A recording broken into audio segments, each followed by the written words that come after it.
আপনার বৈবাহিক জীবন সম্পর্কে, ধর্ম সম্পর্কে আমার কাছে যে দলিল আছে আমি এটা তেজগাঁয় বলেছি, আজকে আবার বলতে চাই না, তাও বলে দিয়ে যাচ্ছি। আমি জনাব শফিকুর রহমান জামাতের আমির, ওনাকে দায়িত্ব দিয়েছি, নাইক সাহেবকে দায়িত্ব দিয়েছি, আলেম সমাজকে দায়িত্ব দিয়েছি।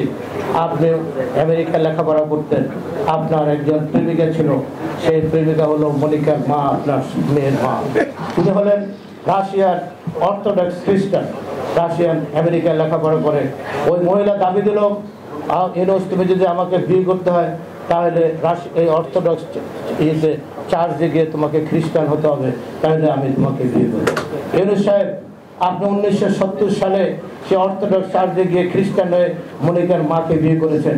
এর থেকে আপনি মুসলমান কবে হয়েছেন, ফেরত এসেছেন 18 কোটি মানুষের দেশে, আপনি মুসলমানের দেশে, আপনি সরকার প্রধান। আমি শফিকুর রহমান সাহেব জামাতের আমির, আপনার আল্লাহর ওলি, আপনারা জিজ্ঞাসা করেন ইউনুস সাহেবকে উনি কি ফেরত এসেছেন। নাইক সাহেব জিজ্ঞাসা করেন এদেশে আলেম সমাজকে দায়িত্ব, উনি কি খ্রিস্টান থেকে আবার মুসলমান হয়েছেন কিনা। এই কথাটি আমি এখানে বলে আমি আমাদের প্রিয় নেতা তারেক রহমানের দীর্ঘায়ু কামনা করছি। 90-এর গণঅভ্যুত্থানের পরে যেমনিভাবে দেশ নেত্রী বেগম খালেদা জিয়াকে ধানের শীষে ভোট দিয়ে বাংলাদেশের মানুষ প্রধানমন্ত্রী নির্বাচিত করেছেন, আজকেও বাংলাদেশে যে ভোট হবে সেই ভোটে দেশের মানুষ তারেক রহমানকে ধানের শীষে ভোট দিয়ে বাংলাদেশের আগামী দিনের প্রধানমন্ত্রী নির্বাচিত করবেন। আপনি যখন নোবেল প্রাইজ নিয়ে আসেন, ডক্টর ইউনুস সাহেব আপনাকে শেখ হাসিনা অভিনন্দন দেয়। আপনাকে সেদিন বিএনপি ক্ষমতায় ডক্টর ইয়াজউদ্দিন সাহেব বঙ্গভবনে আপনাকে রাষ্ট্রীয় সম্বর্ধনা দিয়েছেন। ঢাকার অবিভক্ত মেয়র সাদেক হোসেন খোকা পার্লামেন্টের দক্ষিণ প্লাজায় ঢাকার লক্ষ লক্ষ মানুষের সামনে আপনাকে নাগরিক সম্বর্ধনা দিয়েছেন। আমার বাসায় একটি ছবি আছে, ডক্টর ইউনুস সাহেব আপনি মাঝখানে বসে আছেন, আমি বাঁ পাশে, ডান পাশে আমাদের সেদিনকার মহাসচিব মান্নান ভাইয়া বসে আছেন। আপনি হাস্যোজ্জ্বল চোখে লক্ষ লক্ষ মানুষের সাদেক হোসেন খোকার বক্তব্য শুনছেন।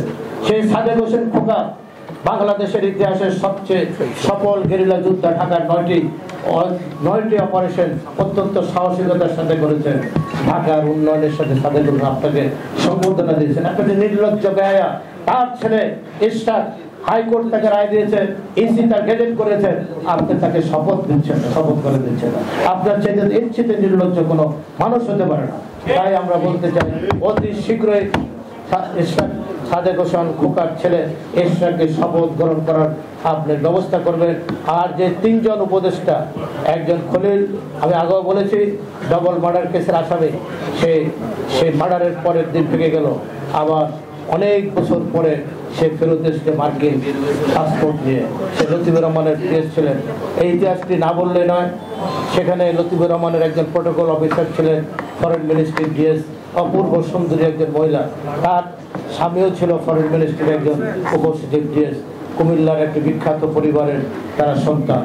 আপনি সুকৌশলে সেদিন লতিফুর রহমানকে দিয়ে এই মহিলাকে ওয়াশিংটনে পোস্টিং করে দিলেন, তার স্বামী তাকে যেতে দেবে না। আপনি ওয়াইফ জোরদবস্তি করলো তাকে ওয়াশিংটন যেতে হবে। তারপর ওই ভদ্রলোকের উপসচিব তার রিভলভার দিয়ে তার ছেলে ওয়াইফকে গুলি করে হত্যা করেন, পরে নিজেও সুইসাইড করেন। এর পরের দিন আপনি খলিল রহমান আমেরিকা থেকে গেলেন, আর আপনাকে ডক্টর ইউনুস 25 বছর পরে আপনাকে আমেরিকান পাসপোর্টে নিয়ে এসে আপনাকে জাতীয় নিরাপত্তার দায়িত্ব দিয়েছে। এইটা হলো কি ষড়যন্ত্র?